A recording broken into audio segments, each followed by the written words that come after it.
ಇಸ್ಲಾಂ ಧರ್ಮೀಯರಿಗೆ Mecca ಮತ್ತು ಮದೀನಾ ಹೇಗೆ ಎರಡು ಅತ್ಯಂತ ಪವಿತ್ರವಾದಂಥ ಕ್ಷೇತ್ರಗಳು, ಎರಡನ್ನು ಹೇಗೆ ಅವರು ಸಂದರ್ಶಿಸಿ ಬರ್ತಾರೋ ಅಲ್ಲಿ ಹೋದಾಗ, ಅದೇ ರೀತಿ ಲಿಂಗಾಯತ ಸಮಾಜಕ್ಕೆ ಮಾತ್ರವಲ್ಲ ಇಡೀ ಕರ್ನಾಟಕಕ್ಕೆ ಎರಡು ಕಣ್ಣುಗಳಂತೆ ಇವೆ, ಕೂಡಲ ಸಂಗಮ ಮತ್ತು ಬಸವ ಕಲ್ಯಾಣ. ಇವೆರಡೂ ಕೂಡ ನಮ್ಮ ಧರ್ಮದ ಎರಡು ಕಣ್ಣುಗಳಂತೆ. ಆದ್ದರಿಂದ ಕೂಡಲ ಸಂಗಮ ಈಗ ನಮ್ಮ ಟ್ರಸ್ಟ್ ಮಾಡಿರುವ ಕೆಲಸಗಳು, ಅಭಿವೃದ್ಧಿ ಪ್ರಾಧಿಕಾರ ಮಾಡಿರುವ ಸರ್ಕಾರದ ಕೆಲಸಗಳಿಂದಾಗಿ ಒಂದು ಹಂತಕ್ಕೆ ಬಂದಿದೆ. ಬಹಳ ಸುಂದರವಾಗಿದೆ. ಇವಾಗಂತೂ ನೋಡಿದವರೆಲ್ಲ ಸಂತೋಷ ಪಡ್ತಾರೆ. ಇನ್ನೂ ನಮ್ಮದು ಯೋಜನೆಗಳು ಸಾಕಷ್ಟಿದೆ. ಇನ್ನು ಬಸವ ಕಲ್ಯಾಣವೂ ಕೂಡ ಅದೇ ರೀತಿಯಲ್ಲಿ ಈಗ ಅಭಿವೃದ್ಧಿ ಪ್ರಾಧಿಕಾರ ಆಗಿದೆ. ಶರಣರ ಪುರಾತನ ಕ್ಷೇತ್ರಗಳನ್ನೆಲ್ಲ ಪುನಃ ಎಲ್ಲ ಒಂದು ಉತ್ಥಾನ ಮಾಡ್ತಾ ಇದ್ದಾರೆ ಸರ್ಕಾರದವರು. ನಾವು ಈಗ 108 ಅಡಿ ಪುತ್ಥಳಿಯನ್ನು ಮಾಡಿದ್ದೇವೆ. ಇಲ್ಲಿ ನೀವು ಕೂತಿರುವ ಜಾಗದಲ್ಲಿ ಹೀಗೆ ಬಲಗಡೆಗೆ ತಿರುಗಿ ನೋಡಿದರೆ ಈಗ ಒಂದು ಆಕಾರ ನಿಮಗೆ ಕಾಣಿಸ್ತಾ ಇದೆ. ಕಳೆದ ಸಲ ಬಂದಾಗ ಇಷ್ಟು ಆಕಾರ ಇದ್ದಿರಲಿಲ್ಲ, ಇವಾಗ ಒಂದು ಆಕಾರ ಕಾಣಿಸ್ತಾ ಇದೆ. ಮುಂದಿನ ಕಲ್ಯಾಣ ಪರ್ವದೊಳಗಾಗಿ ಮೂರ್ತಿ ಸಂಪೂರ್ಣವಾಗಿ ಸಿದ್ಧವಾಗಿ, ಅದಕ್ಕೆ ನಾವು ರಾಷ್ಟ್ರಪತಿಯವರನ್ನು ಕರೆಸಬೇಕು ಅಂತಿದೆ. ಅದರ ಜವಾಬ್ದಾರಿಯನ್ನು ಧರ್ಮಸಿಂಗ್ ಅವರೇ ತಗೊಳ್ಬೇಕು. ರಾಷ್ಟ್ರಪತಿಯವರನ್ನು ಕರೆಸಿ ಅವರ ಮೂಲಕ ಅದರ ಒಂದು ಅನಾವರಣ ಮಾಡಬೇಕು. ಆದ್ದರಿಂದ ಅದರ ಜವಾಬ್ದಾರಿಯನ್ನು ಸಂಸತ್ ಸದಸ್ಯರಾದಂಥ ಧರ್ಮಸಿಂಗ್ ಅವರಿಗೇನೆ ಕೊಟ್ಬಿಡೋಣ. ನಾವು ಅವರ ಜವಾಬ್ದಾರಿ ಮೇಲೆ ಕರೆಸಲಿ ಅಂತ ಹೇಳೋಣ. ಅದಕ್ಕಾಗಿ ಶರಣ ಬಂಧುಗಳೇ, ಬಸವ ಕಲ್ಯಾಣ ಅತ್ಯಂತ ಮಹತ್ವದ ಒಂದು ಸ್ಥಳ. ಇಲ್ಲಿ ಗುರು ಬಸವಣ್ಣನವರು 12ನೇ ಶತಮಾನದಲ್ಲಿ ಅನುಭವ ಮಂಟಪ ಅನ್ನುವಂತಹ, ಈಗಾಗಲೇ ಸ್ವಾಮೀಜಿ ಹೇಳಿದಾಗೆ first parliament of the world. ಕೇವಲ ನಾವು ಇಲ್ಲಿ ಆ ಮಾತನ್ನು ಹೇಳೋದಲ್ಲ, ತಮಗೆಲ್ಲ ಇತ್ತೀಚೆಗೆ ಪತ್ರಿಕೆಗಳ ಮೂಲಕ ಗೊತ್ತಾಗಿರ್ಬೋದು, ಗುಲ್ಬರ್ಗಾ ಜಿಲ್ಲೆಯವರೇ ಆದಂಥ ನೀರಜ್ ಪಾಟೀಲ್ ಅವರು, ಗುಲ್ಬರ್ಗಾ ಜಿಲ್ಲೆಯವರೇ ಆದಂಥ ಡಾಕ್ಟರ್ ನೀರಜ್ ಪಾಟೀಲ್ ಅವರು ಇಂಗ್ಲೆಂಡಿನಲ್ಲಿ ಥೇಮ್ಸ್ ನದಿಯ ದಂಡೆಯ ಮೇಲೆ ಗುರು ಬಸವಣ್ಣನವರ 2.5 ಅಡಿ ಎತ್ತರದ ಪುತ್ಥಳಿಯನ್ನು ಈಗ ನಿಲ್ಲಿಸೋದಕ್ಕೆ ಪರ್ಮಿಷನನ್ನು ತೆಗೆದುಕೊಂಡಿದ್ದಾರೆ. ಇಲ್ಲಿ ಆ ದೇಶದಲ್ಲಿ ಪುತ್ಥಳಿಯನ್ನು ನಿಲ್ಲಿಸೋದು ಏನಿದೆಯಲ್ಲ, ಅಷ್ಟು ಹುಡುಗಾಟದ ಮಾತಿಲ್ಲ. ನಮ್ಮ ದೇಶದಷ್ಟು ಸುಲಭ ಇಲ್ಲ. ಯಾಕಂದರೆ ಇಲ್ಲಿ ರಾತ್ರಿ ಈಗ ನಮ್ಮ ದೇವರುಗಳು ಎದ್ದು ಬಿಡ್ತವೆ ರಸ್ತೆಗಳಲ್ಲಿ. ರಸ್ತೆ ಅಕ್ವೈರ್ ಮಾಡ್ಕೊಳ್ಳೋಕ್ಕೋಸ್ಕರ ನಮ್ಮ ದೇಶದಲ್ಲಿ ಕೆಲವು ದೇವರುಗಳಿದಾವೆ. ಅವು ರಸ್ತೆ ಅಕ್ವೈರ್ ಮಾಡ್ಕೊಳ್ಳೋದಕ್ಕೋಸ್ಕರ ರಾತ್ರಿ ಸೃಷ್ಟಿಯಾಗಿ ಹೋಗ್ಬಿಡ್ತವೆ. ಆ ರೀತಿ ಆ ದೇಶದಲ್ಲಿ ಇಲ್ಲ. ಅವರ ಪ್ರೈವೇಟ್ ಪ್ರಾಪರ್ಟಿಯಲ್ಲಿ ಒಂದು ಮೂರ್ತಿ ಕೂಡಿಸ್ಬೇಕಾದ್ರೂ ಕೂಡ ಸರ್ಕಾರದ ಪರ್ಮಿಷನ್ ತಗೊಳ್ಬೇಕಂತೆ. ಎಂದು ಇಂಗ್ಲೆಂಡ್ನಲ್ಲಿ ಅಷ್ಟೊಂದು ಕಠೋರವಾದ ನಿಯಮ ಇದೆ. ಈ ರೀತಿ ಇದ್ದಾಗ ನೀರಜ್ ಪಾಟೀಲ್ ಅವರು ಹೇಗೆ ಪರಿಚಯ ಮಾಡಿಕೊಟ್ರಂತೆ ಅದಕ್ಕೆ ಅಪ್ರೂವಲ್ ಪಡ್ಕೊಳ್ಳಿಕ್ಕೆ ಅಂತಂದರೆ, ಒಂದನೇದು ವರ್ಕ್ ಈಸ್ ವರ್ಷಿಪ್, ಕಾಯಕವೇ ಕೈಲಾಸ ಅಂಥೇಳಿ ದುಡಿಮೆಗೆ ದೈವತ್ವವನ್ನು ಕೊಟ್ಟಂಥ ಜಗತ್ತಿನ ಮೊಟ್ಟ ಮೊದಲನೆಯ ಸಾಮ್ಯವಾದಿ ಬಸವಣ್ಣನವರು. ಏಕೆಂದರೆ ಬಸವಣ್ಣನವರು ಬರುವ ತನಕ ದುಡಿಮೆಗೆ ಅಂತ ಗೌರವ ಸ್ಥಾನ ಇದ್ದಿರಲಿಲ್ಲ. ಕೇವಲ ವಿದ್ಯೆಯೊಂದೇ ದೇವರನ್ನು ಒಲಿಸುವ ಸಾಧನ, ಕೇವಲ ತಪಸ್ಸೊಂದೇ ದೇವರನ್ನು ಒಲಿಸುವ ಸಾಧನ ಅನ್ನುವಂಥ ಭಾವನೆ ಇದ್ದಾಗ, ಕೇವಲ ವಿದ್ಯೆಯೊಂದೇ ಅಲ್ಲ, ತಪಸ್ಸೊಂದೇ ಅಲ್ಲ, ಉದ್ಯೋಗವೂ ಕೂಡ ಒಬ್ಬ ವ್ಯಕ್ತಿ ಮಾಡುವಂಥ ಕಾಯಕ, ಉದ್ಯೋಗ ಅದೆಷ್ಟೇ ಸಣ್ಣ ಕಾಯಕವೇ ಇರಲಿ, ಉದ್ಯೋಗವೂ ಕೂಡ ಪರಮಾತ್ಮನ ಒಲಿಸುವ ಸಾಧನ ಅಂತ ಹೇಳಿ ದುಡಿಮೆಗೆ ದೈವತ್ವವನ್ನು ಕೊಟ್ಟು ಕಾಯಕಕ್ಕೆ ಧರ್ಮಪೀಠವನ್ನು ಕೊಟ್ಟಂತಹ, ಸೃಷ್ಟಿ ಮಾಡಿಕೊಟ್ಟಂಥ ಮಹಾಗುರು ಬಸವಣ್ಣನವರು. ಅದಕ್ಕಾಗಿ ನೀರಜ್ ಪಾಟೀಲ್ ಅವರು ಕಾಯಕವೇ ಕೈಲಾಸ ಅನ್ನುವಂಥ ತತ್ವವನ್ನು ಜಗತ್ತಿಗೆ ಬೋಧನೆ ಮಾಡಿದಂಥ ಸಮಾಜವಾದಿ ಬಸವಣ್ಣನವರು ಅನ್ನೋದನ್ನು ಅಲ್ಲಿ ಬಿಂಬಿಸಿದ್ದಾರೆ. ಇನ್ನು ಎರಡನೇ ಪಾಯಿಂಟ್ ಅವ್ರು ಏನು ಹೇಳಿದಾರಂತೆ ಅಂದರೆ, ಯಾಕಂದರೆ ಇದು TV ಸಂದರ್ಶನ ಬಂದಿತ್ತು. ಈ TV ಸಂದರ್ಶನದಲ್ಲಿ ಅವರು ಹೇಳಿದರು ಏನೇನು ಪಾಯಿಂಟ್ಸ್ ಹೇಳಿದ್ದೀನಿ ಅಲ್ಲಿ ಅನ್ನೋದು. ಎರಡನೇದು ಏನು ಹೇಳಿದರು ಅಂದರೆ, ಪಾರ್ಲಿಮೆಂಟು ಹುಟ್ಟಿದ್ದು ಬ್ರಿಟನ್ನಲ್ಲಿ.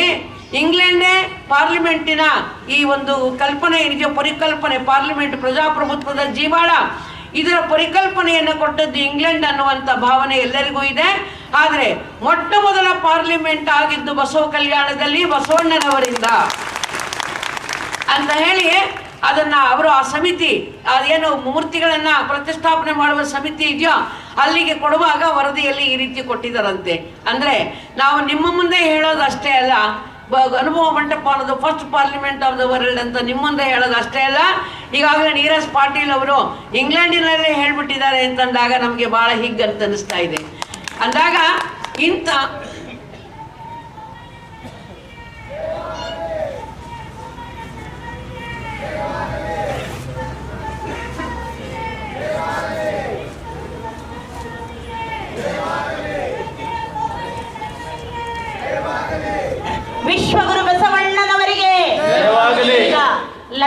ಲದ್ದೆಯ ಸೋಮಣ್ಣ ಶರಣರ ಜ್ಯೋತಿ ಬರ್ತಾ ಇದೆ.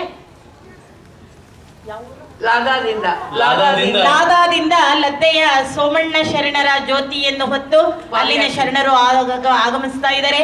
ವಿಶ್ವಗುರು ಬಸವಣ್ಣನವರಿಗೆ, ಮಂತ್ರಪುರುಷ ಬಸವಣ್ಣನವರಿಗೆ, ಸಮತಾವಾದಿ ಬಸವಣ್ಣನವರಿಗೆ, ಮನುಕುಲೋದ್ಧಾರಕ ಬಸವಣ್ಣನವರಿಗೆ, ಲದ್ದೆಯ ಸೋಮಣ್ಣ ಶರಣ ಜ್ಯೋತಿಗೆ, ಲದ್ದೆಯ ಸೋಮಣ್ಣ ಶರಣ ಜ್ಯೋತಿಗೆ. ಇದೀಗ ಜ್ಯೋತಿಯನ್ನು ತಂದಂತಹ ಶರಣರು ಪರಮ ಪೂಜ್ಯರಾದ ಜಗದ್ಗುರು ಗಂಗಾ ಮಾತಾಜಿಯವರಿಗೆ ಲದ್ದೆಯ ಸೋಮಣ್ಣ ಜ್ಯೋತಿಯನ್ನು ಅರ್ಪಿಸುವುದರ ಮೂಲಕ ಇದೀಗ ನಾವು ಕಲ್ಯಾಣ ಪರ್ವಕ್ಕೆ ಲದ್ದೆಯ ಸೋಮಣ್ಣ ಶರಣರನ್ನ ಬರಮಾಡಿಕೊಂಡಿದ್ದೇವೆ. ಅವರ ಅನುಗ್ರಹ ನಮ್ಮೆಲ್ಲರ ಮೇಲೆ ಆಗ್ಲಿ ಅಂತ ನಾವು ಪ್ರಾರ್ಥನೆ ಮಾಡೋಣ. ಪಾದಯಾತ್ರೆಯಲ್ಲಿ ಬಂದಿದ್ದಾರೆ ಲಾದಾದಿಂದ, ಬಹಳ ಸಂತೋಷ. ನಿಮ್ಮೆಲ್ಲರಿಗೂ ಶುಭಾಶೀರ್ವಾದಗಳು.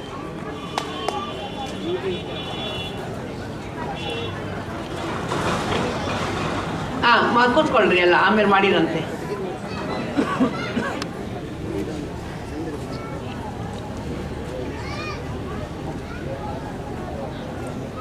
ಕಲ್ಯಾಣ ಪರ್ವ ಈಗಾಗಲೇ ನಿಮಗೆ ತಿಳಿಸಿದ ಹಾಗೆ ಗುರು ಬಸವಣ್ಣನವರ ಗಣಪರ್ವದ ಮಾದರಿಯಲ್ಲಿ ಇಲ್ಲಿ ನಡೀಬೇಕು, ವರ್ಷಕ್ಕೊಂದು ಸಲ ದಾಸೋಹ ನಡಿಬೇಕು ಅಂತ ಹೇಳಿ ಈ 3 ದಿವಸಗಳ ಕಾಲ ತಾವೆಲ್ಲರೂ ಇಲ್ಲಿ ಬಂದು ತನುಮನ ಧನಗಳಿಂದ ಸೇವೆಯನ್ನು ಮಾಡ್ತಾ ಇರೋದು ಮಾತ್ರವಲ್ಲದೆ ದಾಸೋಹದಲ್ಲಿ ಭಾಗಿಗಳಾಗ್ತಾ ಇದ್ದೀರಾ. ಈ ಒಂದು ದಾಸೋಹಕ್ಕೆ ಸಾಕಷ್ಟು ರೀತಿಯ ಉದಾರವಾದ ಕಾಣಿಕೆಗಳನ್ನು ಕೂಡ ಅನೇಕ ಜನ ಶರಣ ಬಂಧುಗಳು ಕೊಟ್ಟಿದ್ದಾರೆ. ಅದಕ್ಕಾಗಿ ಎಲ್ಲರಿಗೂ ಕೂಡ ನಾವು ಶುಭವನ್ನು ಈ ಸಂದರ್ಭದಲ್ಲಿ ಹಾರಿಸ್ತಾ ಇದ್ವಿ. ಬಂದವರು ಕೂತ್ಕೊಂಡು ಬಿಡ್ರಿ, ಬಂದವರು ಕೂತ್ಕೊಳ್ರಿ. ಆಮೇಲೆ ಕಾರ್ಯಕ್ರಮ ಮುಗಿದ ಮೇಲೆ ಹೋಗಿ ಪ್ರಸಾದವನ್ನು ಮಾಡ್ಕೊಳ್ರಂತೆ. ಈಗ ಎಲ್ಲರೂ ಕೂಡ ಬಂದಂಗೆ ಕೂತ್ಕೊಂಡು ಬಿಡ್ರಿ. ಈಗ ನಮಸ್ಕಾರ ಮಾಡ್ಲಿಕ್ಕೆ ಯಾರು ಬರಬೇಡ್ರಿ. ಶರಣ ಬಂಧುಗಳೇ, ಕಲ್ಯಾಣ ಪರ್ವದ ಒಂದು ಉದ್ದೇಶ ಕೇವಲ ವರ್ಷಕ್ಕೊಂದು ಸಲ ಒಂದು ಸಭೆಯನ್ನು ಮಾಡಿ ಪ್ರಸಾದವನ್ನು ಮಾಡಿ ಊಟ ಮಾಡಿಕೊಂಡು ಹೋಗೋದಲ್ಲ, ಗುರು ಬಸವಣ್ಣನವರ ತತ್ವಗಳನ್ನು ಅನುಷ್ಠಾನ ಮಾಡುವಂತಹದ್ದೇ ಈ ಒಂದು ಕಲ್ಯಾಣ ಪರ್ವದ ಒಂದು ಉದ್ದೇಶ. ಗುರು ಬಸವಣ್ಣನವರು ಕೊಟ್ಟಂತ ಸಂದೇಶ ಇವತ್ತು ಇಡೀ ಜಗತ್ತಿಗೆ ಬೇಕಾಗಿದೆ. ಬಹುಶಃ ನಿನ್ನೆ ನೀವು ಸುವರ್ಣ ಚಾನೆಲ್ನ ವೀಕ್ಷಿಸಿರ್ಬೋದು, ಸುವರ್ಣ ಒಂದು ಟಿವಿ ಚಾನೆಲ್ನ ವೀಕ್ಷಿಸಿರ್ಬೋದು. ಇದರಲ್ಲಿ ಪ್ರತಿ ವಾರ ಒಂದು ಕಾರ್ಯಕ್ರಮ ಬರುತ್ತೆ, ನೀನೋ ನಾನು ಅನ್ನೋ ಒಂದು ಕಾರ್ಯಕ್ರಮ ಬರ್ತದೆ. ಆ ಕಾರ್ಯಕ್ರಮದಲ್ಲಿ ನಿನ್ನೆ ಒಂದು ವಿಶೇಷವಾದಂಥ ಚರ್ಚೆ ಇತ್ತು. ಹೋದ ವಾರ ಪ್ರಾರಂಭ ಆಯಿತು. ಅದು ಏನಂದ್ರೆ ಜ್ಯೋತಿಷ್ಯ ಇರಬೇಕೋ, ಜ್ಯೋತಿಷ್ಯ ಸತ್ಯವೋ ವಿಜ್ಞಾನವೋ ಅಥವಾ ಮಿಥ್ಯವೋ ಅನ್ನೋದು ಆ ಸಬ್ಜೆಕ್ಟಿನ ಒಂದು ವಿಷಯ ಇದ್ದಾಗ ಒಬ್ರು ಶಾಸ್ತ್ರಿಗಳು ಬಂದಿದ್ರು, ಶ್ರೀರಂಗಪಟ್ಟಣದವರು ಶಾಸ್ತ್ರಿಗಳು. ಅವರು ಮತ್ತು ಅವ್ರ ಜೊತೆಗೆ ಇನ್ನೂ ಒಂದು 20 ಜನ ಜ್ಯೋತಿಷ್ಯ ಇರಬೇಕು, ಅದು ಒಂದು ವಿಜ್ಞಾನ ಅಂತ ವಾದ ಮಾಡೋರು. ಇನ್ನ ಒಂದು 20 ಜನಗಳು ಮತ್ತು ನಾನು ಜ್ಯೋತಿಷ್ಯ ಇದು ಕೇವಲ ಒಂದು ಕಲ್ಪನೆ ಮಾತ್ರ, ಇದು ಒಂದು ಮಿಥ್ಯ, ಇದು ಒಂದು ವಿಜ್ಞಾನ ಅಲ್ಲ, ಇದು ಸಮಾಜಕ್ಕೆ ಬೇಕಾಗಿಲ್ಲ ಅಂತ ಹೇಳಿ ವಾದ ಮಾಡೋದು. ಅದಕ್ಕೆ ಲೀಡರ್ಶಿಪ್ ನಮ್ದಿತ್ತು. ನಿನ್ನೆ ದಿನ ಇದ್ರ ಬಗ್ಗೆ ಚರ್ಚೆ ಆಯಿತು. ಆವಾಗ ನಾನು ಒಂದೇ ಮಾತನ್ನ ಹೇಳಿದೆ, astronomy is a science but astrology is a myth. ಏನ್ರಿ, ಅಸ್ಟ್ರಾನಮಿ ಈಸ್ ಎ ಸೈನ್ಸ್, ಜ್ಯೋತಿರ್ವಿಜ್ಞಾನ ಬೇರೆ, ಜ್ಯೋತಿಷ್ ಶಾಸ್ತ್ರ ಬೇರೆ.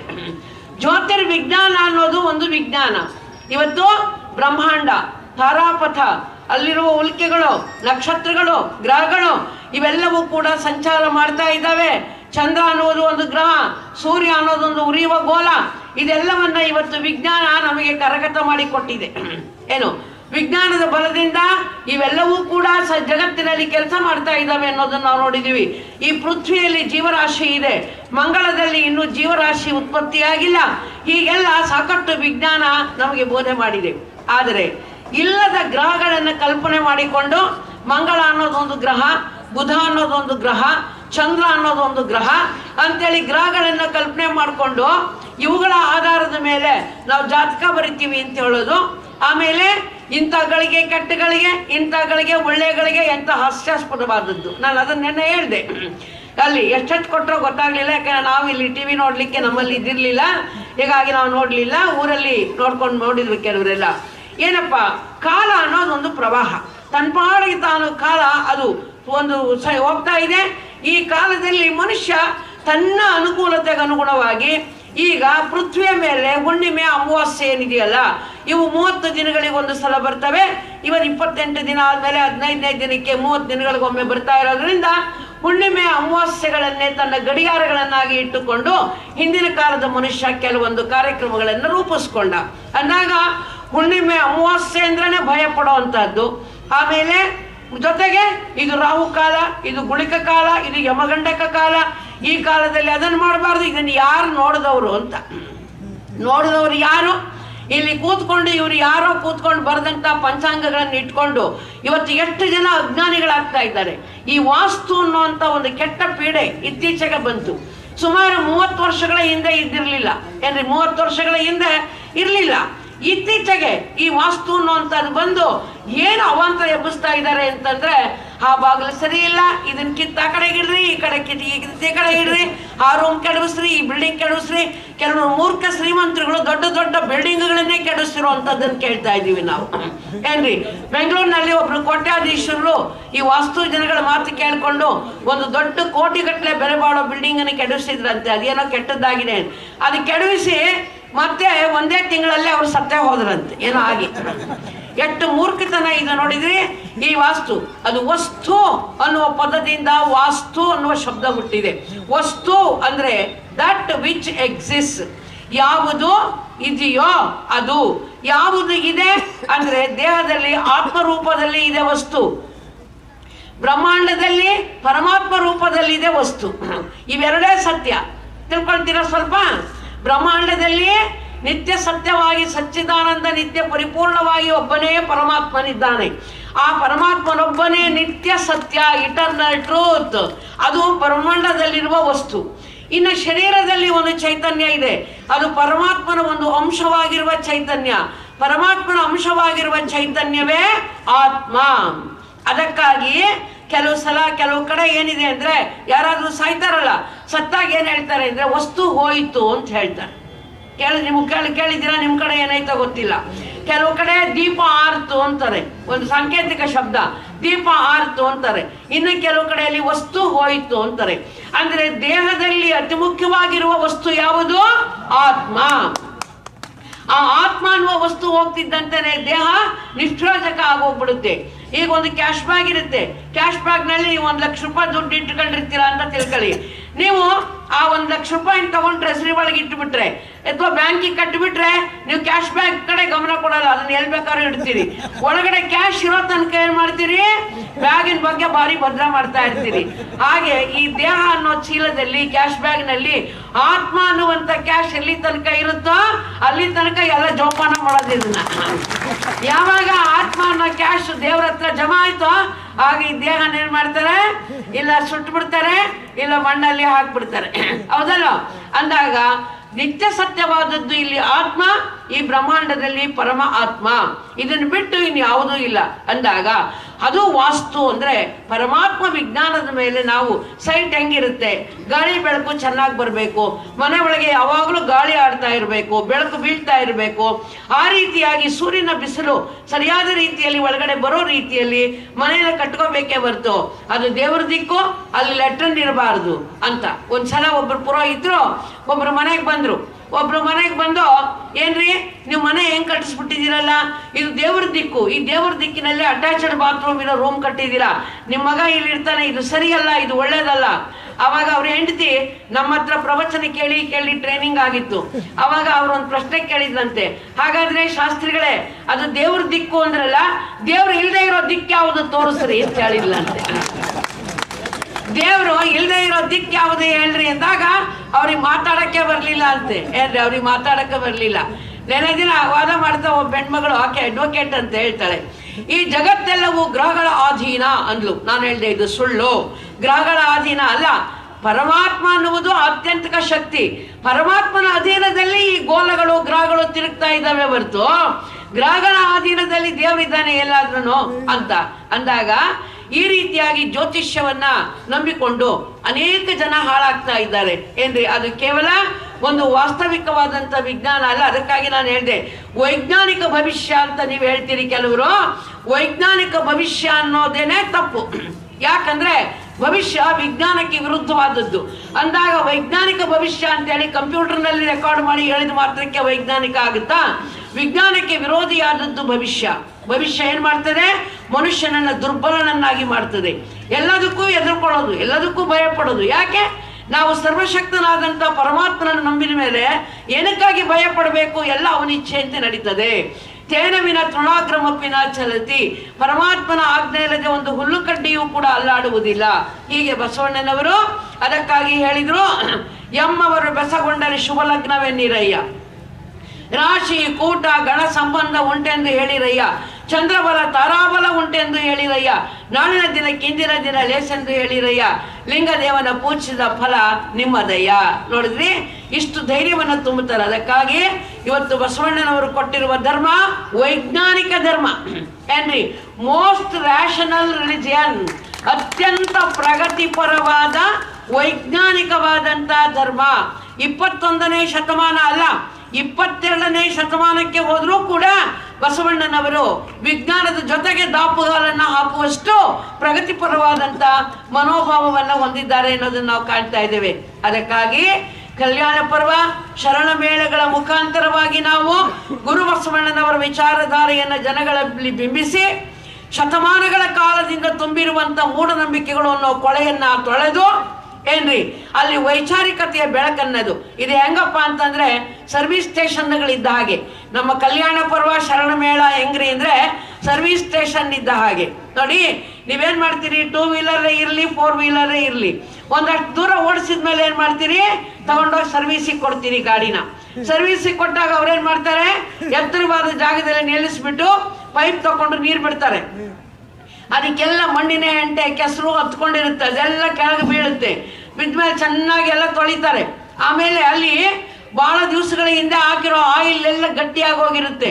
ಆ ಗಟ್ಟಿಯಾದಂಥ ಆಯಿಲನ್ನ, ಕೆಟ್ಟ ಆಯಿಲನ್ನ ತೆಗೆದು ಮತ್ತೆ ಹೊಸ ಆಯಿಲನ್ನ ಹಾಕ್ತಾರೆ. ಅಲ್ಲಲ್ಲೇ ಸ್ಕ್ರೂಗಳೆಲ್ಲ ಸಡ್ಲಾಗಿರ್ತಾವೆ ಗಾಡಿ ಓಡಿ ಓಡಿ. ಅದನ್ನೆಲ್ಲ ಸ್ಕ್ರೂ ಡ್ರೈವರ್ ತಗೊಂಡು ಏನ್ ಮಾಡ್ತಾರೆ, ಮತ್ತೆ ಎಲ್ಲ ಫಿಟ್ ಮಾಡ್ತಾರೆ. ಆಮೇಲೆ ಸ್ವಲ್ಪ ವ್ಯಾಕ್ಸ್ ಪಾಲಿಶು ಮಾಡ್ಕೊಡ್ತಾರೆ ಗಾಡಿಗೆ. ನಿಮ್ಮ ಗಾಡಿಗೆ ವ್ಯಾಕ್ಸ್ ಪಾಲಿಶ್ ಮಾಡಿಬಿಟ್ರೆ ಲಕ ಲಕ ಲಕ ಲಕ ಹೊಳಿತಾ ಇರುತ್ತೆ. ಒಳ್ಳೆ ದೋಣಿ ನೀರಲ್ಲಿ ಹೋಗುತ್ತಲ್ಲ, ಆ ರೀತಿ ಸ್ಮೂತ್ ಆಗಿ ನಿಮ್ಮ ಗಾಡಿಗಳು ಓಡ್ತವೆ, ಹೌದಲ್ಲ? ಅದೇ ರೀತಿಯಲ್ಲಿ ಇಲ್ಲಿ ವರ್ಷಕ್ಕೊಂದ್ಸಲ ಮಾಡೋ ಸರ್ವಿಸ್ಗಳು ಯಾವುವಂದ್ರೆ ಕಲ್ಯಾಣ ಪರ್ವ, ಶರಣ ಮೇಳ. ಇಲ್ಲಿ 3 ದಿನ ನೀವು ಹೆಂಗ್ ಬರ್ಬೇಕು, ತವ್ರ ಮನೆಗೆ ಬರೋಂಗ್ ಬರ್ಬೇಕು. ಹೆಣ್ಮಕ್ಳು ತವ್ರ ಮನೆಗೆ ಹೋಗ್ತಾರಲ್ಲ, ಹೆಣ್ಮಕ್ಳು ತವ್ರ ಮನೆಗೆ ಹೋದಾಗ ಏನ್ ಮಾಡ್ತಾರೆ ಅಂದ್ರೆ ಒಂದು ಕೆಲಸ ಮಾಡಲ್ಲ. ಅಲ್ಲಿ ಅತ್ತಿಗೆ ಎಲ್ಲ ಮಾಡ್ತಾಳೆ, ಅವ್ವ ಎಲ್ಲ ಮಾಡ್ತಾಳೆ ಅಂತೇಳಿ ಅವ್ರ ಮೇಲೆ ಬಿಟ್ಟು ಆರಾಮಾಗಿ ಮನೇಲಿ ಮಕ್ಕಳ ಜೊತೆಗೆ ಆಟ ಆಡ್ಕೋತಾ ತವ್ರ ಮನೆಗೆ ಹೆಂಗ್ ಕಾಲ ಕಳಿತೀರಲ್ಲ, ಅದೇ ರೀತಿ 3 ದಿನಗಳ ಕಾಲ ನೀವೇನು ಅಡಿಗೆ ಮಾಡಬೇಕಾಗಿಲ್ಲ, ಕಷ್ಟಪಡಬೇಕಾಗಿಲ್ಲ. ಬೆಳಿಗ್ಗೆ ಬೇಗ ಹೇಳೋದು, ಸ್ನಾನ ಮಾಡ್ಕೊಳ್ಳೋದು, ಪೂಜೆ ಮಾಡ್ಕೊಳ್ಳೋದು, ಯೋಗಾಸನ ಕಲಿಸ್ತೀವಿ ಮಾಡೋದು ಎಲ್ಲ ಮಾಡಿ ಹೈ ಕ್ಲಾಸ್ ಟೈಮಿಗೆ ಸರಿಯಾಗಿ ಉಪಹಾರ ರೆಡಿ ಆಗಿರುತ್ತೆ. ಮತ್ತೆ ಬರೋದು, ಪ್ರವಚನ ಕೇಳೋದು. ಈ ರೀತಿ ಇಲ್ಲಿ ನಾವೇನ್ ಮಾಡ್ತೀವಿ, ನಿಮಗೆಲ್ಲರಿಗೂ ಆ ಜ್ಞಾನದ ನೀರನ್ನು ಬಿಡ್ತಾ ಹೋಗ್ತೀವಿ. ಜ್ಞಾನದ ನೀರನ್ನು ಬಿಡ್ತಾ ಹೋದಾಗ ಎಷ್ಟೋ ವರ್ಷಗಳಿಂದ ತುಂಬಿಕೊಂಡಿರುವ ಮೂಢನಂಬಿಕೆಯ ಇದಿರುತ್ತಲ್ಲ, ಅದೆಲ್ಲವೂ ಕೂಡ ಬಿಡುಗಡೆ ಆಗ್ತಾ ಆಗ್ತಾ ಆಗ್ತಾ ಆಗ್ತಾ ಹೋಗುತ್ತೆ. ಆಮೇಲೆ ಜೊತೆಗೆ ಕೆಟ್ಟ ಆಯಿಲ್ ಅಂದ್ರೆ ತಪ್ಪು ಕಲ್ಪನೆಗಳು, ಧರ್ಮದ ಬಗ್ಗೆ ಅನೇಕ ರೀತಿಯ ತಪ್ಪು ಕಲ್ಪನೆಗಳು. ನಿಜವಾಗ್ಲೂ ನಮ್ಮ ದೇಶದಲ್ಲಿರುವಷ್ಟು ತಪ್ಪು ಕಲ್ಪನೆಗಳು ಬೇರೆ ಯಾವ ದೇಶದಲ್ಲೂ ಸಿಕ್ಕೋಲ್ಲ. ಅಷ್ಟು ಇವರು ಮೂಢನಂಬಿಕೆಯನ್ನ, ಜಾತೀಯತೆಯನ್ನೇ ಧರ್ಮ ಅಂತ ತಿಳ್ಕೊಂಡ್ಬಿಟ್ಟಾರೆ ನಮ್ಮ ದೇಶದಲ್ಲಿ ಜನ. ಇವುಗಳನ್ನು ಮೊದಲು ನಾವು ತೆಗೆದುಹಾಕದೇ ಇದ್ರೆ ಅವರಲ್ಲಿ ಪ್ರಗತಿಪರವಾದಂಥ ವಿಚಾರಧಾರೆ ಅಳವಡೋದಿಲ್ಲ. ಅದಕ್ಕಾಗಿ ಇಲ್ಲಿ ನಾವೇನ್ ಮಾಡ್ತೀವಿ, ಕೆಟ್ಟ ಆಯಿಲ್ ಅನ್ನು ತೆಗೆದು ಪ್ರಗತಿಪರ ಧರ್ಮ ಅನ್ನುವಂತ ಫ್ರೆಶ್ ಆಯಿಲ್, ಬಸವ ಧರ್ಮದ ಫ್ರೆಶ್ ಆಯಿಲ್ ಅನ್ನ ಹಾಕ್ತೀವಿ. ಇಷ್ಟೇ ಅಲ್ಲ, ಇಲ್ಲಿ ಇನ್ನು ಯಾರು ಇಷ್ಟಪಡ್ತಿರೋ ನಿಮ್ಗೆಲ್ಲರಿಗೂ ನಾವು ದೀಕ್ಷೆ ಅನ್ನೋ ವ್ಯಾಕ್ಸ್ ಪಾಲಿಶ್ ಕೂಡ ಮಾಡ್ಬಿಡ್ತೀವಿ. ಬೆಳಗ್ಗೆ ಎದ್ದು ಪೂಜ್ಯ ಗಂಗಾ ಮಾತಾಜಿಯವರು ಬೆಳಗ್ಗೆ 7:30-8 ಗಂಟೆಗೆ ದೀಕ್ಷಾ ಕಾರ್ಯಕ್ರಮವನ್ನು ಇಟ್ಕೊಂಡಿರ್ತಾರೆ. ಆದ್ರಿಂದ ದೀಕ್ಷೆ ತಗೋಬೇಕು ಅನ್ನೋರು ನೀವೆಲ್ಲ ದೀಕ್ಷೆಯನ್ನು ಕೂಡ ತೆಗೆದುಕೊಂಡು ವ್ಯಾಕ್ಸ್ ಪಾಲಿಶ್ ಮಾಡಿಸ್ಕೊಂಡು ಗಾಡಿ ತಗೊಂಡು ಹೋಗ್ಬಿಟ್ರೆ ಮತ್ತೆ ಶರಣ ಮೇಳ ಬರೋ ತನಕ ಚಿಂತೆನೇ ಇಲ್ಲ. ಅಷ್ಟು ಚೆನ್ನಾಗಿ ಗಾಡಿಗಳು ಓಡ್ತಾ ಇರ್ತವೆ ಏನ್ರಿ. ಅದಕ್ಕಾಗಿ ಶರಣ ಬಂಧುಗಳೇ, ಈ ಒಂದು ಕಲ್ಯಾಣ ಪರ್ವದ ಉದ್ದೇಶ ಏನಪ್ಪಾ ಅಂತಂದ್ರೆ ಗುರು ಬಸವಣ್ಣವರ ತತ್ವಗಳನ್ನ ಪುನಃ ಸಮಾಜದಲ್ಲಿ ಅನುಷ್ಠಾನ ಮಾಡುವುದು. ಏಕೆಂದ್ರೆ ಇವತ್ತಿನ ಸಮಾಜಕ್ಕೆ ಅವು ಬೇಕಾಗಿರುವಂಥವು. ಅಲ್ಲದೆ ಮತ್ತೊಂದು ಮಾತನ್ನ ತಮ್ಗೆಲ್ಲರಿಗೆ ಹೇಳಲಿಕ್ಕೆ ನಾ ಇಷ್ಟಪಡ್ತೇನೆ. ಊರೂರಿಗೆ ಪ್ರಾರ್ಥನಾ ಸಭೆಗಳಾಗಬೇಕು, ಊರೂರಿಗೆ ಬಸವ ಮಂಟಪಗಳಾಗಬೇಕು. ಹೇಗಿದ್ರು ಕೂಡ ನಮ್ಮ ಸಂಸತ್ ಸದಸ್ಯರು ಬಂದಿದ್ದಾರೆ, ಬೀದರ್ ಜಿಲ್ಲೆಯವರು. ಆ ನಂತರ ರಹೀಂ ಖಾನ್ ಅವರು ಶಾಸಕರು ಬಹಳ ಉದಾರಿಗಳು, ಇವರೆಲ್ಲ ಬಂದಿದ್ದಾರೆ. ನೀವು ಸಂಸತ್ ಸದಸ್ಯರ ನಿಧಿಯಿಂದ ಮತ್ತು ಶಾಸಕರ ನಿಧಿಯಿಂದ ನೀವು ಸಾಕಷ್ಟು ಅನುಕೂಲತೆಗಳ ಪಡ್ಕೊಳ್ಳಿಕ್ಕೆ ಬರ್ತದೆ.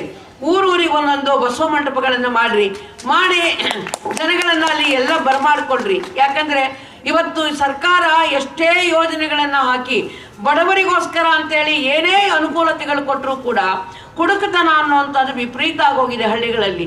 ಕುಡುಕತನದಿಂದಾಗಿ ದುಡ್ಡು ಸರ್ಕಾರ ಕೊಡುವಂಥ ಯಾವುದೇ ಸಹಾಯಗಳು ಕೂಡ ಸದುಪಯೋಗ ಆಗ್ತಾ ಇಲ್ಲ. ಆದ್ದರಿಂದ ಸರ್ಕಾರದ ಕೆಲಸ ಅಲ್ಲ, ಜನಗಳನ್ನು ನೀತಿವಂತರನ್ನಾಗಿ ಮಾಡೋದು ಧರ್ಮದ ಕೆಲಸ, ಧರ್ಮ ಮಂದಿರಗಳ ಕೆಲಸ. ಆದ್ದರಿಂದ ಊರೂರುಗಳಿಗೆ ಬಸವ ಮಂಟಪಗಳಾಗಬೇಕು. ಎಲ್ಲ ಜಾತಿ ಮತ ಪಂಥದವರು ಕೂಡ ಅಲ್ಲಿಗೆ ಬರೋ ಹಂಗೆ ಮಾಡ್ರಿ. ಎಲ್ಲರನ್ನೂ ಕೂರಿಸ್ಕೊಂಡು ಪ್ರಾರ್ಥನೆ ಮಾಡ್ರಿ, ವಚನಗಳನ್ನು ಅಧ್ಯಯನ ಮಾಡ್ರಿ. ವಚನ ಸಾಹಿತ್ಯ ಅನ್ನೋದು ಬುದ್ಧಿಗೆ ಕೊಡುವಂಥ ಒಂದು ಬೆಳಕಿದ್ದ ಹಾಗೆ ಏನ್ರಿ. ಬುದ್ಧಿಗೆ ಕೊಡುವಂಥ ಒಂದು ಬೆಳಕು, ಒಂದು ಹೊರಗಡೆಯ ಕಣ್ಣು ಯಾವ ರೀತಿ ಹೊರ ಜಗತ್ತನ್ನು ತೋರಿಸ್ತದೋ ಹಾಗೆ ವಚನ ಸಾಹಿತ್ಯ ಕೊಡುವಂಥ ಒಳಗಿನ ಕಣ್ಣು ಏನಿದೆಯೋ ಜ್ಞಾನದ ಕಣ್ಣು, ಅದು ಅವರ ಜೀವನಕ್ಕೆ ಮಾರ್ಗದರ್ಶಕವಾದಂಥ ಒಂದು ಚೈತನ್ಯವನ್ನು ಕೊಡ್ತಾ ಇದೆ. ಅದಕ್ಕಾಗಿ ಈ ಒಂದು ನಾವು ಸಮಾಜದಲ್ಲಿ ಪರಿವರ್ತನೆ ತರೋದು ಬಹಳ ಮುಖ್ಯ ಏನ್ರಿ. ಇವತ್ತು ಸಮಾಜದಲ್ಲಿ ಪರಿವರ್ತನೆ ತರದೇ ಇದ್ರೆ ಧರ್ಮದ ಘೋಷಣೆಗಳು ಕೇವಲ ಹುಸಿಯಾದ ಘೋಷಣೆಗಳಾಗ್ತವೆ ಹೊರತು ಬೇರೆ ಪ್ರಯೋಜನ ಆಗೋದಿಲ್ಲ. ಆದ್ದರಿಂದ ನಾವೆಲ್ಲರೂ ಕೂಡ ಪ್ರತಿಯೊಂದು ಊರುಗಳಲ್ಲಿಯೂ ಪ್ರಾರ್ಥನಾ ಮಂದಿರಗಳನ್ನು ಮಾಡ್ರಿ. ಈಗ ಎಲ್ಲ ಕಡೆಯಲ್ಲಿ ಬಸವ ಮಂಟಪಗಳಾಗ್ತಾ ಇದ್ದಾವೆ. ಅದಕ್ಕಾಗಿ ಆ ರೀತಿ ಬಸವ ಮಂಟಪಗಳನ್ನು ಮಾಡಿಕೊಂಡು ತಾವು ಎಲ್ಲ ಕಡೆಯಲ್ಲಿ ಪ್ರಾರ್ಥನಾ ಸಭೆಗಳನ್ನು ನಡೆಸೋದು, ವಚನಗಳ ಅಧ್ಯಯನ ತರಗತಿಗಳನ್ನು ನಡೆಸೋದು ಬಹಳ ಅಗತ್ಯ. ಇನ್ನು ಇಲ್ಲಿ ನಾವು ಬಸವ ಧರ್ಮ ಪೀಠದಿಂದ ಸಾಕಷ್ಟು ಕೆಲಸಗಳನ್ನು ಮಾಡಿದ್ದೇವೆ. ನಿಮ್ಮ ಬಿಡುವಿನ ವೇಳೆಯಲ್ಲಿ ಹೋಗಿ ನೋಡ್ಕೊಂಡು ಬನ್ನಿರಿ. ಒಂದನೇದು ಬಸವೇಶ್ವರ ಧ್ಯಾನ ಮಂದಿರವನ್ನು ಮಾಡಿದ್ದೇವೆ, ಧ್ಯಾನ ಮಂಟಪ. ಈ ಬೀದರ್ ಜಿಲ್ಲೆಯ ಬಸವ ಕಲ್ಯಾಣದ ಒಂದು ಭೂಮಿಯ ಗುಣ ಏನಪ್ಪ ಅಂದರೆ ಇಲ್ಲಿ ಲ್ಯಾಟ್ರೈಟ್ ಸ್ಟೋನ್ ಅಂತ ಸಿಕ್ಕತ್ತೆ, ಕಲ್ಲಿನ ಪದರಗಳು, ಶಿಲಾ ಪದರ. ಈ ರೀತಿಯ ಪದರಗಳು ಬೇರೆ ಕಡೆಯಲ್ಲಿ ಸಿಕ್ಕೋದಿಲ್ಲ. ಇದರಲ್ಲಿ ಗವಿಯನ್ನು ಕೆತ್ತುವುದು ಬಹಳ ಸುಲಭ. ಸುಲಭ ಅಂದರೆ ಅದರ ಅರ್ಥ ಹುಡುಗಾಟ ಅಲ್ಲ, ಖರ್ಚು ಬಹಳ ಬರುತ್ತೆ.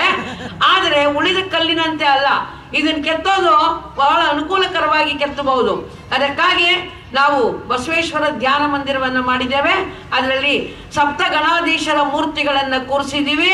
ನೋಡಲಿಕ್ಕೆ ನೀವು ಇಂಥ ಹೊರಗಡೆ ಬಿಸಿಲು, ಒಳಗೋದ್ರೆ ಏರ್ ಕಂಡೀಷನ್ ರೂಮ್ ಇದ್ದಂಗಿರುತ್ತೆ. ಆ ಗವಿ ಒಳಗೋದ್ರೆ ನೀವು AC ರೂಮ್ ಇದ್ದಂಗಿರುತ್ತೆ. ಅದು ನೈಸರ್ಗಿಕವಾಗಿಯೇ ಆಗ್ತಾ ಇರುವಂಥ AC ಅದು ಅಂದರೆ ಅಲ್ಲಿ ನೋಡ್ರಿ.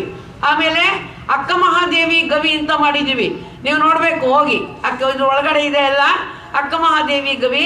ಅಕ್ಕ ಮಹಾದೇವಿ ಗವಿಯಲ್ಲಿ ಅಕ್ಕ ಮಹಾದೇವಿ ಶರಣೋದ್ಯಾನದಲ್ಲಿ ನಿಂತಿದ್ದಾಳೆ. ಹಳಿ ಸಂಕುಳವೇ ಮಾಮರವೇ ಬೆಳದಿಂಗಳೇ ಅಂತ ಹೇಳಿ ಪಶು ಪಕ್ಷಿ ಪ್ರಾಣಿಗಳನ್ನೆಲ್ಲ ಚನ್ನಮಲ್ಲಿಕಾರ್ಜುನ ನೀವು ಕಂಡಿರಾ ಅಂತ ಕೇಳ್ತಾ ಇದ್ದಾಳೆ. ಆದ್ದರಿಂದ ಹೋಗಿ ಆ ಮೂರ್ತಿಯನ್ನು ನೋಡ್ರಿ, ವನದಲ್ಲಿ ನಿಲ್ಲಿಸಿರೋ ಮೂರ್ತಿಯನ್ನ. ಒಳಗಡೆ ಗವಿಯಲ್ಲಿ ಅಕ್ಕಮಹಾದೇವಿ ಮೂರ್ತಿಯನ್ನು ಇಡಲಾಗಿದೆ, ಒಳಗಡೆ ಶರಣೆಯರ ಫೋಟೋಗಳನ್ನು ಇಡಲಾಗಿದೆ. ಅದನ್ನೆಲ್ಲ ನೋಡಿ ಸಂತೋಷ ಪಡ್ರಿ. ಆಮೇಲೆ ಶರಣಗ್ರಾಮದ ಒಂದು ಕಲ್ಪನೆ ಏನ್ರಿ. 12ನೇ ಶತಮಾನದಲ್ಲಿ ಶರಣರು ಯಾವ ಕಾಯಕವನ್ನು ಮಾಡ್ತಾ ಇದ್ರು, ಹೇಗೆ ಕಾಯಕವನ್ನು ಮಾಡ್ತಾ ಇದ್ರು ಅನ್ನೋದನ್ನ ನೋಡಿ ನೀವು ಸಂತೋಷ ಪಡಬೇಕು. ಆದರೆ ಒಂದೇ ಒಂದು ನಮ್ಮ ಹೆಣ್ಣು ಮಕ್ಕಳಿಗೆ ಎಚ್ಚರಿಕೆ ಕೊಡ್ತೀನಿ, ದಯವಿಟ್ಟು ಆ ಮೂರ್ತಿ ಮೇಲಿರೋ ಸೀರೆಯನ್ನು ಮಾತ್ರ ತಗೊಂಡು ಹೋಗ್ಬೇಡ್ರಿ ನೀವು. ಗೊತ್ತಾಯ್ತಾ? ಏನಪ್ಪ ಇಂಥ ಚಂದ ಸೀರೆ ಇದೆ, ಜರಿ ಬಾರ್ಡರ್ ಇದೆ, ಏನೋ ಫ್ರೀಯಾಗಿ ಸಿಗುತ್ತೆ ಅಂತ ತಗೊಂಡು ಹೋಗ್ಲಿಕ್ಕೆ ಹೋಗ್ಬೇಡ್ರಿ. ಯಾಕಂದ್ರೆ ಇಷ್ಟು ಚೆನ್ನಾಗಿ ಮಾಡಿದ್ದಾರೆ ಅಂತಂದ್ರೆ ನನ್ನ ನೋಡಿ ನನಗೆ ಆಶ್ಚರ್ಯ ಆಗೋಯ್ತು ಏನ್ರಿ. ಎಷ್ಟು ಚೆನ್ನಾಗಿ ಮಾಡಿದ್ದಾರೆ ಅಂದ್ರೆ ಆ ಕಲಾವಿದರನ್ನ ನಾವು ಮೆಚ್ಕೊಳ್ಬೇಕು. ಮೋಹನ್ ರಾಜು ಅಂತ ಕಲಾವಿದರು ಏನ್ರಿ, ಆ ಬಟ್ಟೆಗಳಿಗೆ ಬಣ್ಣ ಕೊಟ್ಟಿದ್ದಾರೆ. ಆಮೇಲೆ ಹಸುಗಳು, ಅಲ್ಲಿ ಹಾಲು ಹಿಂಡುವಂತ ಹಸು ಮುಂತಾದವು ಕರು ಇದಾವೆ. ಅವನ್ನ ನೋಡಿದ್ರೆ ನಿಮ್ಗೆ ಅಲ್ಲಿ ನಿಂತಿದ್ದಾವೆ ದನಗಳು. ಅವರೆಲ್ಲ ಶರಣೆಯರು ಕಾಯಕವನ್ನು ಮಾಡ್ತಾ ಇದ್ದಾರೆ ಅನ್ನೋಷ್ಟು ನಿಮಗೆ ಜೀವಂತ ಅನ್ಸುತ್ತೆ. ಆ ರೀತಿ ಶರಣಗ್ರಾಮದ ಒಂದು ಕಲ್ಪನೆಯನ್ನ ಮಾಡಲಾಗಿದೆ. ಅದನ್ನು ನೀವೆಲ್ಲರೂ ಕೂಡ ನೋಡಬೇಕು. ಆ ನಂತರ ಹರಳಯ್ಯನವರ ಸರೋವರವನ್ನು ಮಾಡಿದ್ದೇವೆ. ಹರಳಯ್ಯನವರ ಸರೋವರದಲ್ಲಿ ಹರಳಯ್ಯನ ಕಲ್ಯಾಣಮ್ಮನವರು ಲಾವಣ್ಯವತಿಯ ಬಿಂದಿಗೆ ನೀರನ್ನು ಸುರಿತಾ ಇದ್ದಾರೆ. ಲಾವಣ್ಯವತಿ ನೀರನ್ನು ತೆಗೆದುಕೊಳ್ಳಿಕ್ಕೆ ಹೋಗಿದ್ದಾಳೆ. ಸುತ್ತಲೂ ನೀರು ನಿಂತಿರುವಂಥ ದೃಶ್ಯ, ಸುಂದರವಾದ ಸರೋವರ ಅಲ್ಲಿದೆ. ಆದ್ದರಿಂದ ಅದನ್ನು ಕೂಡ ನೋಡ್ರಿ. ಇನ್ನು ಗುರು ಬಸವಣ್ಣನವರ 108 ಅಡಿ ಪುತ್ಥಳಿ ನಿಮ್ಗೆ ಇಲ್ಲಿ ಹತ್ತಿರದಲ್ಲಿಯೇ ಕಾಣಿಸ್ತಾ ಇದೆ. ಅದರದ್ದು ಕೆಲಸ ಫೈನಲ್ ಆಗಿ ನಡೀತಾ ಇದೆ. ಆದ್ದರಿಂದ ನಿಮ್ಮೆಲ್ಲರಿಗೂ ಕೂಡ ನಾವು ಕಳಕಳಿಯಿಂದ ತಿಳಿಸೋದೇನಪ್ಪ ಅಂತಂದ್ರೆ, ಯಾರ ಜೀವನವೂ ಶಾಶ್ವತ ಅಲ್ಲ. ಜೊತೆಗೆ ಗಳಿಸಿದ್ದು ಲೌಕಿಕವಾಗಿ ಗಳಿಸಿದಂಥ ಹಣ ಶಾಶ್ವತ ಅಲ್ಲ. ಏನಾದರೂ ಸಾರ್ಥಕವಾದಂಥ ಕೆಲಸಗಳನ್ನು ಮಾಡಿ ತನುವನ್ನು, ಮನವನ್ನು, ಧನವನ್ನು ಸವೆಸಬೇಕು. ತನುವನ್ನು ಸೇವೆಯಲ್ಲಿ, ಮನಸ್ಸನ್ನು ಪೂಜೆಯಲ್ಲಿ, ಧನವನ್ನು ಉತ್ತಮ ಕಾರ್ಯಗಳಿಗಾಗಿ ನೀಡಿ ಸಲ್ಲಿಸಬೇಕು ಅನ್ನುವಂಥದ್ದು ಬಹಳ ಮುಖ್ಯವಾದಂಥ ಮಾತು. ಅದಕ್ಕಾಗಿ ಶರಣ ಬಂಧುಗಳೇ, ಈ ಮೂರ್ತಿ ಕೆಲಸ ಬಹಳ ಫಾಸ್ಟಾಗಿ ಆಗ್ತಾ ಇದೆ. 50-60 ಜನ ನಿಂತು ಮೂರ್ತಿ ಮೇಲೆ ನಿಂತು ಕೆಲಸ ಮಾಡ್ತಾ ಇದ್ದಾರೆ. ಅದಕ್ಕಾಗಿ ತಾವೆಲ್ಲ ಉದಾರವಾಗಿ ಕಾಣಿಕೆಗಳನ್ನು ಕೊಡಬೇಕು. ನಾವೀಗ ಅಂತಿಮ ಹಂತಕ್ಕೆ ಬಂದಿದ್ದೀವಿ, ಬಹಳಷ್ಟು ಖರ್ಚಿದೆ. ಆದ್ದರಿಂದ ಉದಾರವಾಗಿ ಕಾಣಿಕೆಗಳನ್ನು ಕೊಡಲಿಕ್ಕೆ ತಮ್ಮೆಲ್ಲರಿಗೂ ಕೂಡ ಅವಕಾಶ ಇದೆ ಅಂತ ಹೇಳಿ ತಿಳಿಸ್ತಾ, ಅದರ ಬಗ್ಗೆ ಒಂದು ಕರಪತ್ರವನ್ನು ಪ್ರಿಂಟ್ ಮಾಡಿದ್ದೀವಿ. ನಿಮಗೆಲ್ಲ ಕರಪತ್ರಗಳನ್ನು ಕೊಡ್ತೀವಿ. ಕೊಟ್ಟಾಗ ತಾವೆಲ್ಲರೂ ಕೂಡ ಅದನ್ನು ನೋಡಿ ಅದರ ಪ್ರಕಾರ ನಿಮ್ಮ ಅನುಕೂಲತೆಗೆ ತಕ್ಕಂತೆ ಸಹಾಯವನ್ನು ಮಾಡಬಹುದು. ಇಷ್ಟೇ ಅಲ್ಲ, ಸಾಲವನ್ನು ಕೂಡ ಕೊಡಬಹುದು. ಏನ್ರಿ, ಕೆಲವು ಶರಣರಿಂದ, ಭಕ್ತರಿಂದ ಡೆಲ್ಲಿ ಬಸವ ಮಂಟಪವನ್ನು ಕೊಂಡ್ಕೊಳ್ಬೇಕಾದ್ರೆ ನಾವು ಸಾಲ ತಗೊಂಡಿದ್ವಿ, ಆ ಸಾಲನೆಲ್ಲ ಮುಟ್ಟಿಸ್ಬಿಟ್ವಿ. ಅದೇ ರೀತಿಯಲ್ಲಿ ಈಗ ಈ ಕೆಲಸಕ್ಕೂ ನಮ್ಗೆ ಈಗ ಅರ್ಜೆಂಟಾಗಿ ಬೇಕಾಗಿದೆ, ಹಣ ಬೇಕಾಗಿದೆ, ಸಾಲ ಬೇಕಾಗಿದೆ. ಕಾಣಿಕೆ ರೂಪದಲ್ಲಾದರೂ ಕೊಡಿ, ಇಲ್ಲ ಸಾಲ ರೂಪದಲ್ಲಾದರೂ ಕೊಡ್ರಿ. ಕೊಟ್ಟರೆ ನಾವು 12% ಅದಕ್ಕೆ ಬಡ್ಡಿಯನ್ನು ಕೂಡ ಕೊಡ್ತೀವಿ. ವರ್ಷಕ್ಕೆ 1 ಲಕ್ಷಕ್ಕೆ 12,000 ರೂಪಾಯಿ ಬರ್ತದೆ. ನಿಮಗೆ ತಿಂಗಳ 1,000 ರೂಪಾಯಿ ಅಂತ ಬಡ್ಡಿಯನ್ನು ಕೊಡ್ತೀವಿ. ಮೂರ್ತಿ ಕೆಲಸ ಪೂರ್ತಿ ಆದಮೇಲೆ ಇಲ್ಲಿ ಪ್ರವೇಶ ಶುಲ್ಕವನ್ನು ಇಡ್ತೀವಿ. ಯಾಕಂದರೆ ಈಗ ನಾವು ಬ್ಯಾಂಕ್ ಲೋನ್ಗೂ ಹಾಕ್ಕೊಂಡಿದ್ದೀವಿ. ಬ್ಯಾಂಕ್ನವರು ಏನು ಹೇಳ್ತಾರೆ ಅಂದರೆ, ನೀವು ಬರೀ ದಾನದ ಮೇಲೆ ನಂಬಿದ್ರೆ ಆಗೋದಿಲ್ಲ, ಮತ್ತೆ ಯಾವ ರೀತಿಯಾಗಿ ಇದಕ್ಕೆ ಆದಾಯಕ್ಕೆ ತರ್ತೀರಾ ಅಂದಾಗ ಇಲ್ಲಿ ನಾವು ಪ್ರವೇಶ ಶುಲ್ಕ ಇಡ್ತೀವಿ. ಅದರಿಂದ ಬರುವುದರಿಂದ ನಾವು ಸಾಲವನ್ನು ಬ್ಯಾಂಕಿಗೆ ತೀರಿಸ್ತೀವಿ ಅಂತ ಬರ್ಕೊಟ್ಟಿದ್ದೀವಿ ನಾವು. ಅದಕ್ಕೋಸ್ಕರ ಮುಂದೆ ನಾವು ಪ್ರವೇಶ ಶುಲ್ಕವನ್ನು ಕೂಡ ಇಡೋರಿದ್ದೀವಿ. ಅದರದ್ದು ಮತ್ತೆ ವಾಪಸ್ ನಿಮ್ಮ ಹಣವನ್ನು ನಿಮಗೆ ಕೊಡ್ತೀವಿ. ಯಾಕೆಂದರೆ ಈಗ ಮುಂದಿನ ವರ್ಷಕ್ಕೆ ಇದನ್ನು ನಾವು ಬಿಡುಗಡೆ ಮಾಡಲೇಬೇಕು ಅನ್ನೋದು ನಮ್ಮದೊಂದು ತುಂಬ ಅಪೇಕ್ಷೆ ಇದೆ. ಅದಕ್ಕಾಗಿ ಶರಣ ಬಂಧುಗಳೇ, ಹೆಚ್ಚಿನ ಪ್ರಮಾಣದಲ್ಲಿ ತಾವೆಲ್ಲರೂ ಕೂಡ ಸಹಾಯವನ್ನು ಮಾಡ್ತೀರಾ ಅಂತ ತಿಳಿದುಕೊಂಡು ನಾನು ಸೂಚಿಸ್ತಾ ಇದ್ದೇನೆ. ಆನಂತರ ಈಗ ತಾನೇ ಶ್ರುತಿ ಮತ್ತು ಸ್ವಾತಿ ಇಬ್ಬರೂ ಕೂಡ ಬಹಳ ಸುಂದರವಾಗಿ ನೃತ್ಯವನ್ನು ಮಾಡಿದ್ದಾರೆ. ಈಗ ನೃತ್ಯಗಳದ್ದು ವಿಡಿಯೋ ಕ್ಯಾಸೆಟ್ ಮಾಡಿದ್ದೇವೆ ನಾವು. ನೃತ್ಯಗಳದ್ದೆಲ್ಲ ವಿಡಿಯೋ ಕ್ಯಾಸೆಟ್ ಮಾಡಿದ್ದೇವೆ, ಇವತ್ತು ಬಿಡುಗಡೆ ಮಾಡ್ತಾ ಇದ್ದೀವಿ. ಒಂದೇದಾಗಿ ನಾವು ಬಸವ ಪಂಚಮಿ ದಿನ ಬೆಂಗಳೂರಿನಲ್ಲಿ ವಿಡಿಯೋ ರೆಕಾರ್ಡಿಂಗ್ ಮಾಡಿದ್ವಿ. ಬಹಳ ಚೆನ್ನಾಗಿದ್ದಾವೆ, ತುಂಬ ಡ್ಯಾನ್ಸ್ಗಳಿದ್ದಾವೆ. ಮತ್ತು ಬಸವ ದರ್ಶನ ಅಂತೇಳಿ ಎಲ್ಲರಿಗೆ ಬೆಲ್ಲಾದ ಕಲ್ಯಾಣ ಬಸವಯ್ಯ, ಸಂಪೂರ್ಣ ಬಸವಣ್ಣವರ ಜೀವನ ಚರಿತ್ರೆಯನ್ನು ವಿಡಿಯೋ ಕ್ಯಾಸೆಟ್ಟನ್ನು ಮಾಡಿದ್ದೇವೆ. ಆದ್ದರಿಂದ ಬಸವ ದರ್ಶನ, ಎಲ್ಲರಿಗೆ ಬೆಲ್ಲಾದ ಕಲ್ಯಾಣ ಬಸವಯ್ಯ ಅನ್ನುವಂಥ ಒಂದು ಆಡಿಯೋ ವಿಡಿಯೋ, ಶರಣ ಗೀತಾಂಜಲಿ, ಅನೇಕ ಶರಣರ ವಚನಗಳಿಗೆ, ಗೀತೆಗಳಿಗೆ ವಿಡಿಯೋ ಕ್ಯಾಸೆಟ್ಟನ್ನು ಮಾಡಿದ್ದೇವೆ. ಆನಂತರ ಶರಣ ದರ್ಶನ ಅನ್ನುವುದು ಮತ್ತೊಂದು. ಈ 3 ಕೂಡ ಒಂದು ತಯಾರಾಗಿದ್ದಾವೆ. ಇವತ್ತಿನ ದಿವಸನೇ ಬಿಡುಗಡೆ ಮಾಡ್ತಾ ಇದ್ದೀವಿ. ತಾವುಗಳು ಕೂಡ ಅದನ್ನೆಲ್ಲವನ್ನ ತಗೊಂಡು ಖರೀದಿ ಮಾಡಬೇಕು ಅಂತ ತಿಳ್ಕೊಂಡು, ಬಸವ ದರ್ಶನ ಬೆಲೆ 60 ರೂಪಾಯಿ, ಶರಣ ದರ್ಶನ 85 ರೂಪಾಯಿ, ಶರಣ ಗೀತಾಂಜಲಿ 70 ರೂಪಾಯಿ, ಒಟ್ಟಿಗೆ 215 ರೂಪಾಯಿಗೆ ಈ 3 ವಿಡಿಯೋ ಕ್ಯಾಸೆಟ್ಗಳು ಬರ್ತಾ ಇದ್ದಾವೆ. ಬಹಳ ಸುಂದರವಾಗಿ ಬಂದಿವೆ. ಅದಕ್ಕಾಗಿ ಅವುಗಳನ್ನು ನೀವೆಲ್ಲ ತಗೊಳ್ತೀರಾ ಅಂಥೇಳಿ ಮೊದಲನೆಯ ಈ 3 ಪ್ರತಿಗಳನ್ನು ಸಂಸತ್ ಸದಸ್ಯರಿಗೆ ಕೊಡ್ತಾ ಇದ್ದೀನಿ ನಾನು. ಶರಣ ಬಂಧುಗಳೇ, ಮೂರ್ತಿಗಾಗಿ ಶರಣೆ ಶ್ರೀದೇವಿ ನಾಗನಾಥ ಪಾಟೀಲ್ ಹೈದರಾಬಾದ್ ಇವರು 50,000 ರೂಪಾಯಿಗಳ ಭಕ್ತಿಪೂರ್ವಕವಾದ ಕಾಣಿಕೆಯನ್ನ ಮೂರ್ತಿಗಾಗಿ ಅಂತ ಹೇಳಿ ಕೊಟ್ಟಿದ್ದಾರೆ. ಅವರು ಬಂದು ಆಶೀರ್ವಾದನ ತೆಗೆದುಕೋಬೇಕು. ಮಲ್ಲಿಕಾರ್ಜುನಪ್ಪ ಶರಣಪ್ಪ ಪಡಶೆಟ್ಟಿ ಹರ್ಸೂರ್ ಇವರು